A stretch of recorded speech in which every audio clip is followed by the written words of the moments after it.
بسم اللہ الرحمن الرحیم۔ اللہ کے نام سے شروع کرتا ہوں جو بڑا مہربان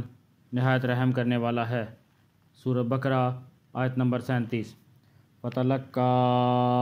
آدَمُ مِن رَبِّهِ كَلِمَاتٍ فَتَابَ عَلَيْهِ إِنَّهُ هُوَ التَّوَّابُ الرَّحِيمُ۔ پھر آدم نے اپنے پروردگار سے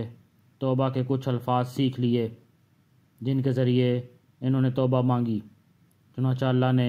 ان کی توبہ قبول کر لی۔ بے شک وہ بہت معاف کرنے والا بڑا مہربان ہے۔ جب آدم علیہ السلام کو اپنی غلطی کا احساس ہوا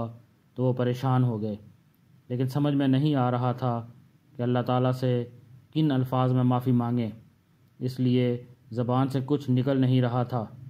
اللہ تعالیٰ نے جو دلوں کے حال سے بھی خوب واقف ہے اور رحیم و کریم بھی ہے، ان کی اس کیفیت کے پیش نظر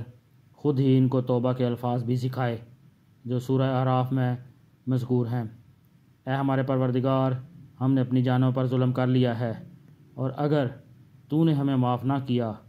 اور ہم پر رحم نہ کیا تو ہم برباد ہو جائیں گے۔ اس طرح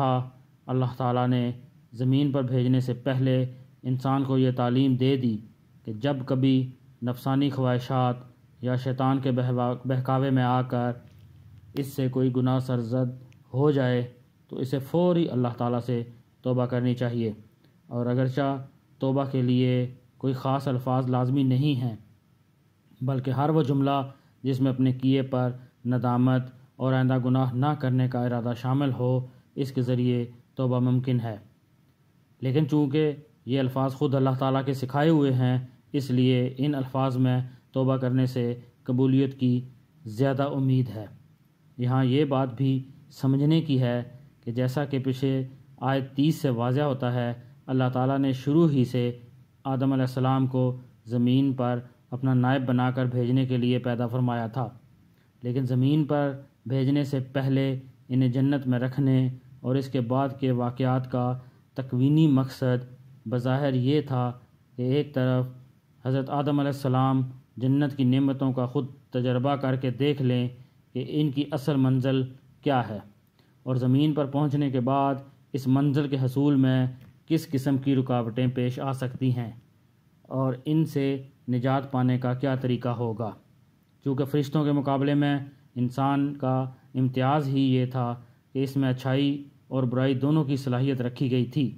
اس لیے ضروری تھا کہ اسے زمین پر بھیجنے سے پہلے ایسے تجربے سے گزارا جائے۔ پیغمبر چونکہ معصوم ہوتے ہیں اور ان سے کوئی بڑا گناہ سرزد نہیں ہو سکتا، اس لیے حضرت آدم علیہ السلام کی یہ غلطی در حقیقت اجتہادی غلطی تھی، یعنی سوچ کی یہ بونافائیڈ مسٹیک غلطی کے اللہ تعالیٰ کے حکم کو شیطان کے بہکانے سے ایک خاص وقت تک محدود سمجھ لیا،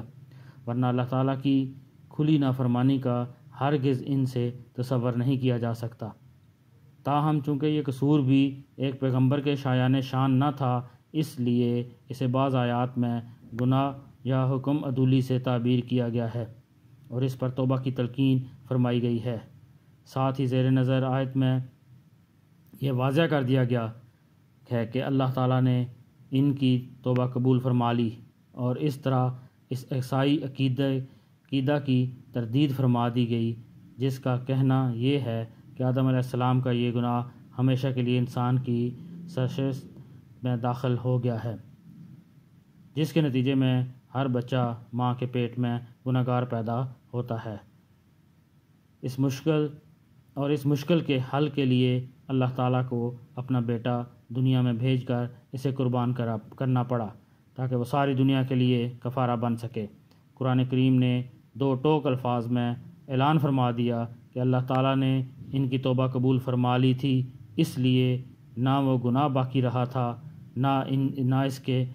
اولاد آدم کی طرف منتقل ہونے کا سوال ہے، کیونکہ اللہ تعالیٰ کے قانون عدل میں ایک شخص کے گناہ کا بوجھ دوسرے کے سر پر نہیں ڈالا جاتا۔ اللہ پاک ہمیں قرآن پڑھنے کی، سمجھنے کی، اس پر عمل کرنے کی اور دوسروں تک پہنچانے کی توفیق عطا فرمائے۔